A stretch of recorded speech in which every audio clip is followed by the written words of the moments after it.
It's going to be uncomfortable at times. It's going to be challenging, but this is what this is all about. With change comes chaos and opportunity. We need to understand what it is we're trying to capture and why. We have to be able to open up some additional time to be able to make sure these things get bedded in. That's not enough. What is the challenge that we're actually trying to solve and why? Life doesn't get easier, you just get better. Pain is inevitable, but suffering is optional. It's a cheap trap and all of the failings that go with it. All this stuff we know. It isn't rocket science. Then we actually need to prize ourselves and say, sorry, unless we have this information, we cannot help you. On the edge, nothing to lose. I'm born to lead, I'm making moves.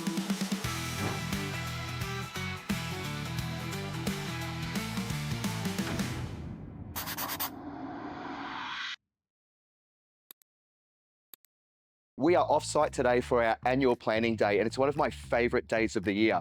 It's a day where we actually get to create the future in advance for our company. Now, we're going to have our leadership team turning up very shortly. We bring it off-site for a very specific reason, because we want to break down those neurological patterns and get our team thinking a little bit more outside of the square. It's a day where we get to immerse ourselves in the business from the ground all the way to the top, where we're going to be focusing on a SWOT analysis on every single aspect and department of our company, where we're going to deep dive into each element of those, and we're going to pull out some very strategic and tactical objectives. You see, when it comes to running a high-performance business, there's multiple levers that you need to be able to pull on at any one point in time. Planning is absolutely one of the essential ones, but it's only as important as the action that you implement when you get back into the office, back into the day-to-day grind. And so today is all about immersing ourselves in the business, where we've been, where we want to go, and actually identifying the gaps in between and coming up with those strategic and tactical objectives.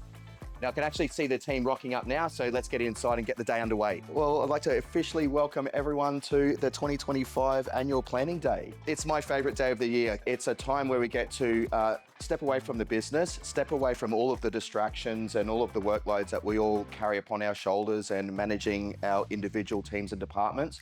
We get to really deep dive and drill down into all aspects of the business from the ground all the way up. Visibility is accountability. You know, the reason why we've got everyone to sort of start the work on their SWOT analysis is so that we can actually deep dive and drill down and self-reflect. It's going to be uncomfortable at times. It's going to be challenging, but this is what this is all about. This is a nameless, rankless, and blameless room. And if you see it, hear it, or feel it, find a way to say it tactfully. One of the things I'm very passionate about is our mission, our purpose, and our values. It's the DNA that actually keeps the company glued together.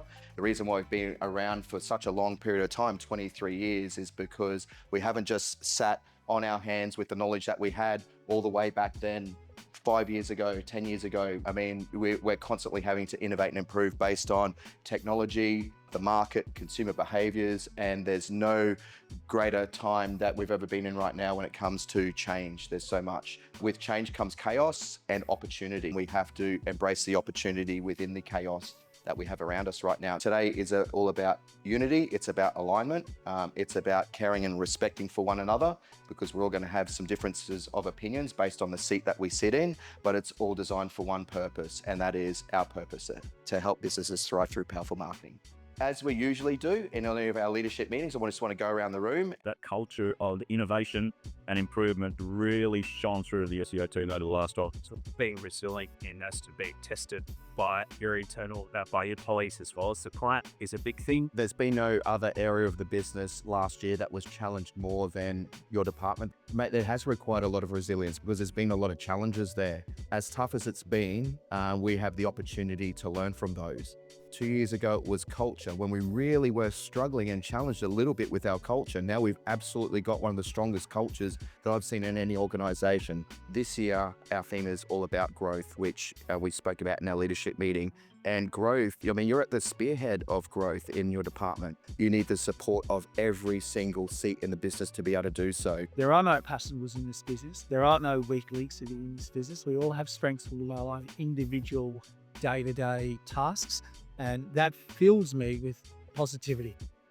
The big thing for me personally this last 12 months has been resilience and growth. One thing I've learned through life, and particularly last year, is life doesn't get easier, you just get better. Pain is inevitable, but suffering is optional, and we all have a choice in terms of what meaning we attach to these things.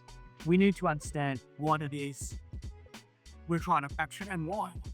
It's not just asking the serious questions. Why are we asking the questions around the marketing challenges? Why are we asking questions around the competitiveness in your industry? We have to understand that. Then we've got to have a system and the presence of mind to ask all those questions. Now, please, I'm not saying we don't do that, and it's done at different levels. But in order to assist that, maybe we need to structure that a little bit more to make sure every single time when we come back to the office or when we walk away from that meeting, without question, we have the core information for us to be able to deliver, to be able to ask for a solution. If we are just asking for a quote for a couple of pages or a paid media or a social campaign or an SEO campaign, that's not enough. What is the challenge that we're actually trying to solve and why? Do we understand why? What's the potential benefit for them? How's that going to be measured against an ROI? All this stuff we know. It isn't rocket science, but sometimes we fall away from it. So we may need to have a more structured approach to capturing that, to collating that, storing that, and then ultimately to interpret that. So that when we do present back to the client, we're not presenting a paid media schedule. We're not presenting a new website or SEO. What we're presenting is a solution to their biggest problem, number one and number two. And that's what we're talking about. We're solving those problems. The market is absolutely saturated with DIYers and digital marketers that work from home and offshore everything. We need to establish ourselves and continue to establish ourselves as a strategic solution, because that is where the benefit is for an organization. And that is where we differentiate ourselves from anybody else in the marketplace. When I talk about web development, I talk about the difference between a digital marketer and a website designer when it comes to developing a website. And they might do it at a cheap price, but as we know, it's not a cheap price, it's a cheap trap and all of the failings that go with it. And it's about educating the market and our clients and our prospects to actually understand what that looks like. We've got the people and the intelligence within this room, within this screen, to be able to coach that through our business and adopt it as this is the way we do business, but we haven't been able to get to that stage. There are reasons for that. We have to be able to open up some additional time to be able to make sure these things get bedded in. I understand, it's already processed. Our pitch decks is a great example of that. That has just been rolled out. YouTube, well done, brilliant. That is ready to go. In fact, it's already been adopted. There's phase one of that, there's phase two of that. There's the collection of data which Arissa has been drawn in. So it's all in motion, but we recognize if we can address that, which then therefore becomes an opportunity for us, this is going to differentiate us. We hear it time and time again. We heard it, maybe it was the end of last week. You guys are about to be the fourth agency that we had seen. We're going to have to tell our franchise it's the fourth agency we're about to go to. And hopefully it'll be the last agency they go to. When we're going through a discovery meeting and we really do need to pull the performance, sales and financial data from any organization in terms of, how many sales you're making, how many more do you want to make, what is your average cost per acquisition, cost per sale, profit margins, all of those things, we need that information to provide data-driven marketing recommendations back. Because if we're providing a recommendation blindly and we don't actually understand the financial performance metrics of the product or service that that company's selling, we can't provide sound recommendations, because at the end of the day, our solution is about providing a return on investment and growth to an organization. And we need to know that the money in is resulting in a positive return out for them at the other side. And any organization or business manager that doesn't want to give us that information, we can't help them. We actually need to price ourselves and say, sorry, unless we have this information, we cannot help you. And these are the reasons why. And often by doing that, you flip the script at that point in time. Then they go, holy shit, these guys are different. We've been through 4 agencies. We've been burnt. We've been underwhelmed in the past because these agencies haven't actually asked us these questions, because they're more about telling me what I want to hear and trying to provide a proposal at maximum value to line their own pockets, rather than truly what is the benefit and the investment that we can make in their organization to help them grow.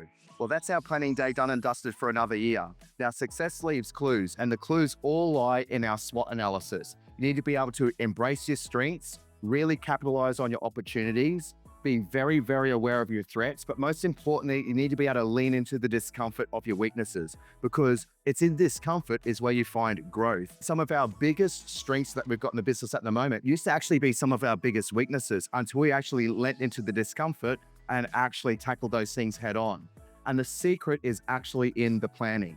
This year is a big year for Edge in and around growth, and I'm really excited about what 2025 has in store for us. Beyond the edge, nothing to lose. I'm born to lead, I'm making moves.